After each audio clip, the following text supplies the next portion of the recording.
2020년 12월 24일 말씀 묵상 시간입니다. 사랑하는 성도 여러분, 오늘도 말씀 묵상하시고 말씀이 주시는 은혜대로 승리하는 복된 한 날이 될 수 있기를 기도하겠습니다. 베드로 후서는 이단 사상을 전하는 거짓 선생들에 대한 이야기가 담겨져 있습니다. 특별히 오늘 2장 내용 가운데에는 그 거짓 선생들의 위험성과 그들의 각종 죄악상이 기록되어져 있는 것을 볼 수 있는데요.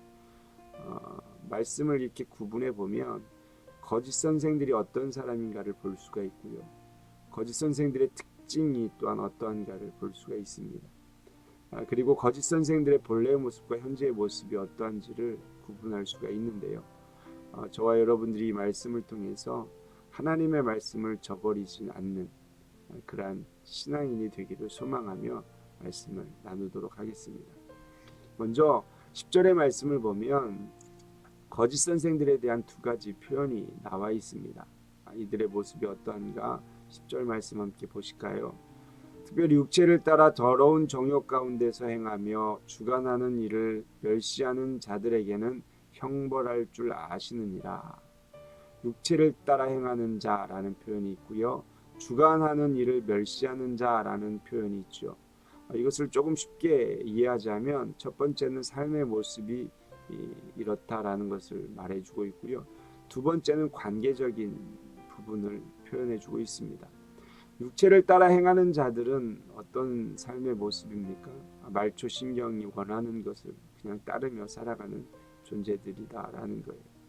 이러한 자들이 바로 거짓 선생들의 삶의 모습이다라는 것이죠. 두 번째는 주관하는 일을 멸시하는 자. 주관하는 이가 누구이십니까? 전능하신 하나님이시죠. 하나님과 예수 그리스도를 멸시하는 자의 삶, 관계적인 문제에서 나타나는 현상이죠. 여기서 그러면 우리는 한 가지 좀 묵상해야 될 것이 있는데요. 여러분 삶의 모습과 관계 중에 무엇이 먼저라고 생각하십니까? 삶의 모습이 먼저입니까? 아니면 관계가 먼저입니까? 우리의 삶을 보면 관계에 따라서 삶의 모습이 결정되는 것을 보게 되죠. 하나님과도 마찬가지입니다. 우리의 영적인 관계가 어떠냐에 따라서 우리의 삶의 모습이 결정되어지게 되는데요. 저와 여러분들이 하나님과의 관계를 잘 하셔서 육체를 따라 행하는 자가 아니라 하나님의 말씀을 따라 행하는 자들이 될 수 있기를 주님의 이름으로 축복합니다. 두 번째 거짓 선생들의 특징을 기록해주고 있는데요. 12절부터 19절의 말씀입니다. 우리 메시지 성경으로 기록되어 있는 말씀을 같이 읽으면서 이러한 존재들이구나 라고 알고 넘어가셨으면 좋겠는데요. 첫 번째 12절에서 14절은 짐승 같은 존재다 라고 기록해주고 있어요. 12절부터 14절 읽어볼게요. 이들은 광야에서 태어난 사나운 짐승이며 먹이를 찾아 어슬렁거리는 약탈자에 불과합니다. 그들은 무식한 독설로 남을 파멸시키지만 바로 그 행위로 자신들도 파멸당하고 결국에는 패배자가 되고 말 것입니다. 그들은 난잡한 파티를 즐기고 환한 대낮에도 흥청망청 쾌락에 빠진 비루한 자들입니다. 그들은 간음을 일삼고 죄짓기를 밥 먹듯 하며 연약한 영혼을 만날 때마다 유혹합니다. 탐욕이 그들의 전공입니다. 그들은 그 방면의 전문가들입니다. 죽은 영혼들입니다. 이처럼 거짓 선지자들은요, 짐승 같은 존재고 죽은 존재라는 것을 성경은 말씀해주고 있습니다. 두 번째 거짓 선생의 특징, 바로 길을 이탈한 존재들이다. 바른 길을 가지 못하는 자들이라는 이야기죠. 15절 16절 말씀 보세요. 그들은 큰 길에서 벗어나 방향을 잃었고 부올의 아들 발람의 길을 따랐습니다. 발람은 예언자이면서도 불의한 이득을 취하여 악의 전문가가 되고 말았습니다.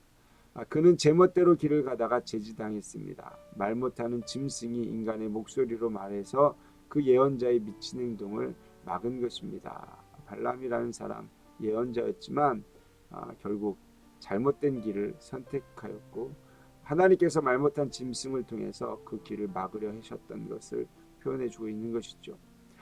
이렇게 거짓 선생은요 그 길을 일탈한 사람이라는 것을 보게 됩니다. 마지막 세 번째 거짓 선생의 특징은요, 아무것도 없는 부패한 종이다. 있는 것처럼 표현하지만 실상은 아무것도 없고 오히려 부패한 종으로서의 삶을 살아가고 있다는 것을 17절에서 19절에 기록해 줍니다. 그들에게는 아무것도 없습니다. 그들은 바싹 마른 샘이며 폭풍에 흩어지는 구름입니다. 그들은 지옥의 블랙홀을 향해 나아갑니다.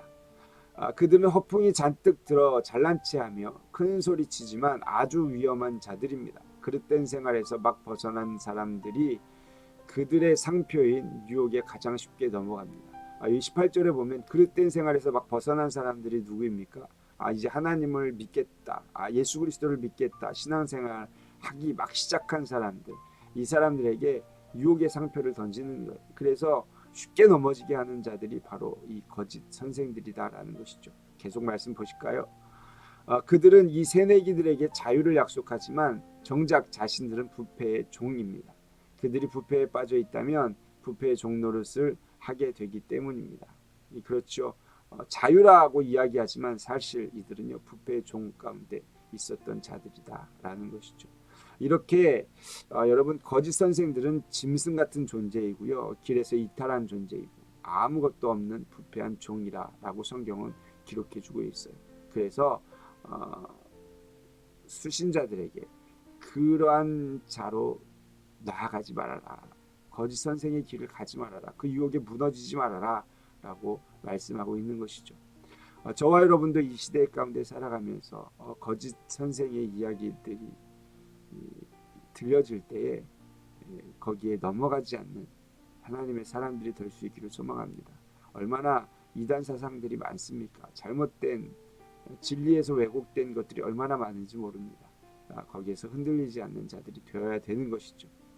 그러기 위해서 거짓 선생의 본래의 모습이 어떠했는가를 우리는 찾아내야 되는데요. 오늘 20절, 21절의 말씀 중에서 그들의 본래 모습이 어떠했는지를 발견할 수가 있게 됩니다. 20절에는 그리스도를 아는 자라는 표현이 있고요. 21절에는 거룩한 계명을 따르던 자라는 표현이 있어요. 즉 거짓 선생이 되기 전에 그리스도를 잘 아는 자들이었고요, 계명을 잘 따르던 자들이었음을 보게 되는 것이죠. 20절 말씀 보실까요? 사람들이 우리의 주님이시며 구주이신 예수 그리스도를 알므로 세상의 더러운 것들에서 벗어났다가 다시 거기에 말려들어 정복을 당하면 그런 사람들의 형편은 마지막에 더 나빠질 것입니다.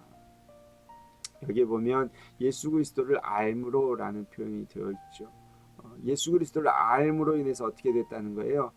세상의 더러운 것에서 벗어났는데 다시 세상 가운데로 세상에 정복당하는 사람들, 그 사람들은 형편이 좋지 않다, 더 나빠질 것이다 라는 것을 이야기하고 있는 부분이죠.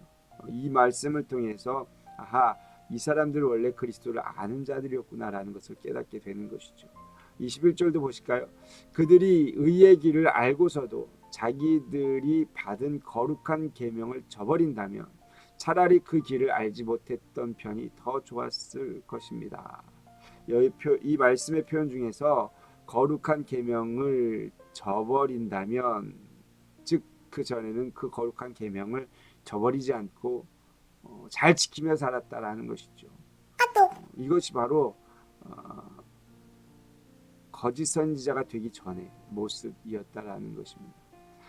사랑하는 성도 여러분, 저와 여러분들이 세상의 그 어떤 유혹에도 넘어가지 않기 위해서 그리스도를 아는 자로, 또한 거룩한 계명을 지키는 자로 살아갈 수 있기를 소망합니다.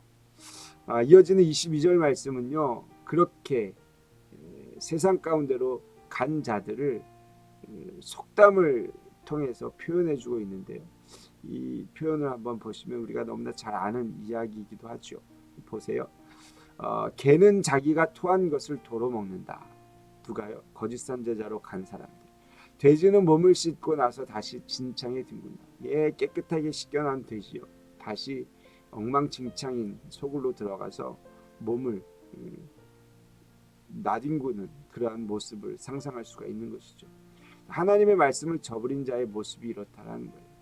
저와 여러분들이 하나님의 말씀을 저버려서 여기에 표현되어지는 개나 돼지처럼 인생이 더 안 좋은 방향으로 가는 것이 아니라 오늘 말씀을 기억하셔서 다시 한번 내가 그리스도를 아는 자로 또한 계명을 지키는 자로 살아가야겠다라는 다짐이 있기를 소망합니다.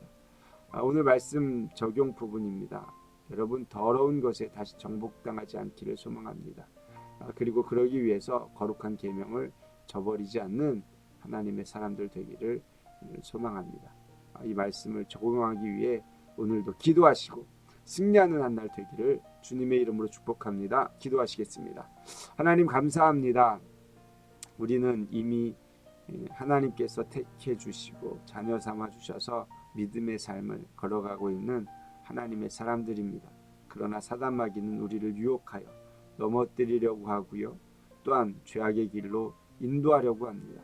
이러할 때에 하나님 우리가 그리스도를 아는 자라는 사실을 기억하게 하시고 계명에서 떠나는 자가 아니라 계명을 붙잡고 지키는 자로 승리하는 하나님의 사람들 될 수 있도록 축복하여 주시옵소서. 감사드립니다. 거룩하신 예수 그리스도의 이름으로 기도드렸사옵나이다. 아멘.